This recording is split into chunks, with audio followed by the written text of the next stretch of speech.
Hi guys. Welcome back to Rts Share Tea, where respiratory therapists live out loud. With me, your host, Linda Frott, the asthma lady. Yes, welcome everybody. Welcome to anybody new. I just want to say thank you everyone for the support, and know that we are growing together. Yes, so much more to come, and we are ending the year strong. Okay, so we're gonna make this one quick. We're pretty much gonna piggyback off last week's episode. So last week we were talking about helping others identify their asthma triggers, and asthma triggers, once again, are things that make asthma worse or just gives people who have asthma attacks. All right, so today we're going to talk about home environmental assessments. All right, so we're gonna actually go to the homes of those that have asthma or asthma patients. Now, full disclosure of how I know about this topic. I used to do home travel as a respiratory therapist. I used to travel to patient homes to do CPAP setups for those that had obstructive sleep apnea. And now I also do home visits for those that have asthma, pediatric patients that do asthma. So I run the asthma program that does home environmental assessments in our Asthma Case Management. And I am also a case manager for complex cases. All right, so just to give you a brief overview of how I know about this specific topic. Okay, so just so I could give you an overview of what we do in a home environmental assessment, I'm just going to walk you through what it looks like. So basically, we meet patients, predominantly pediatric patients, in the ER, inpatient units, or in the clinic. Okay, so they came in for asthma, breathing problems, and they get to see someone from my team.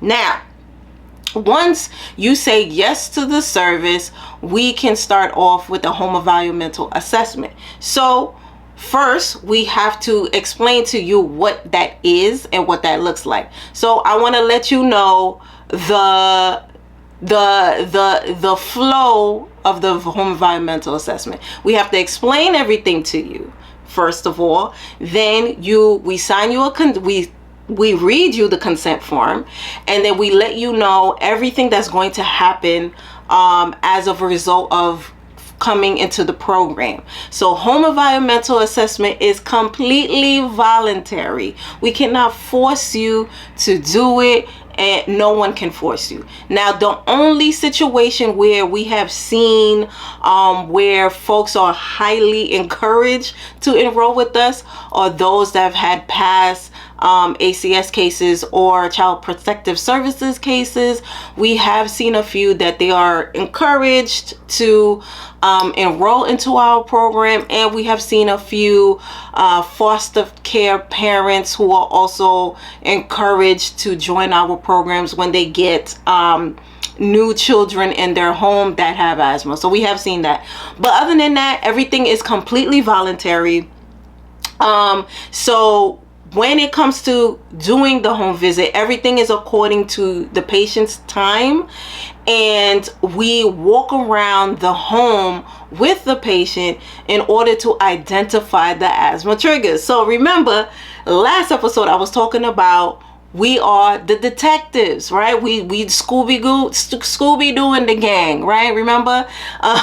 So we are doing the detective work together as a partnership with the family. So during the home visit, it is according to their time. They open the door for us, and we go where they allow us to go. Right? Because once we are in the patient's home, we are in their domain and we follow their lead. Now, ideally, we want to see where the child predominantly spends most of their time, whether it would be the bedroom, the living room. We have situations where the child, shares a room with the parent. So we want to go wherever the child spends most of their time, and we are looking for potential asthma triggers with the patient, and we are able to continue the asthma education that we had already provided in the hospital. Now we are continuing that in the home,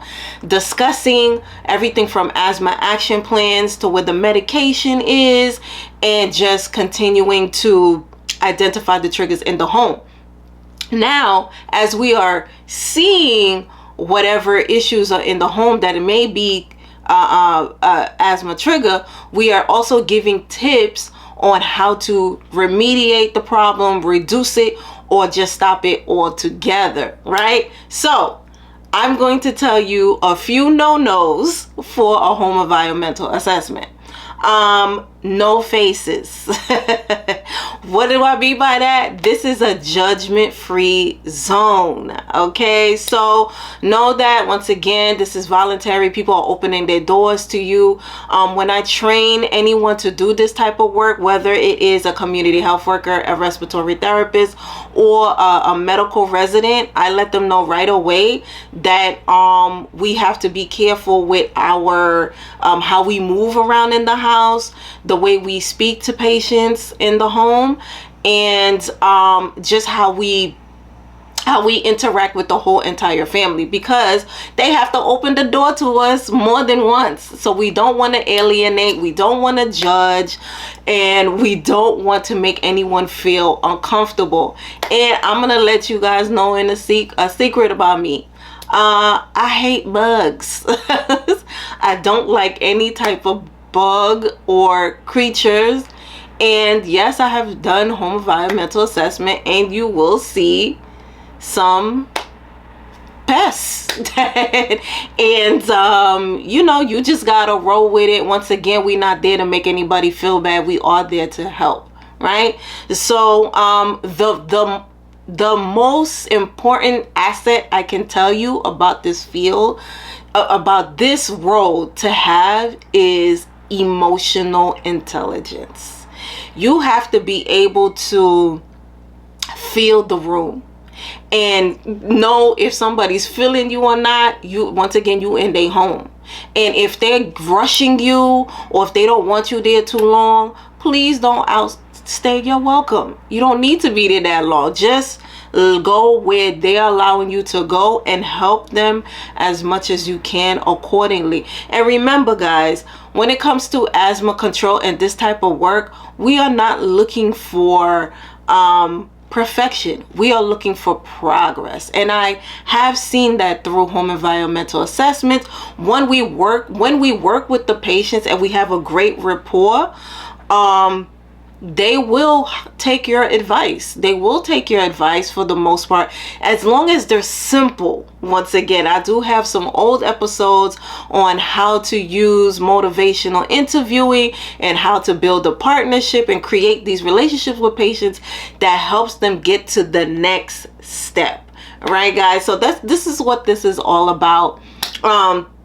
So that's just pretty much a brief overview of how we navigate through a home environmental assessment in the home. Next week, I'm going to try to continue off this and talk about the next steps of what we link patients to and the additional services that come along with a home environmental assessment.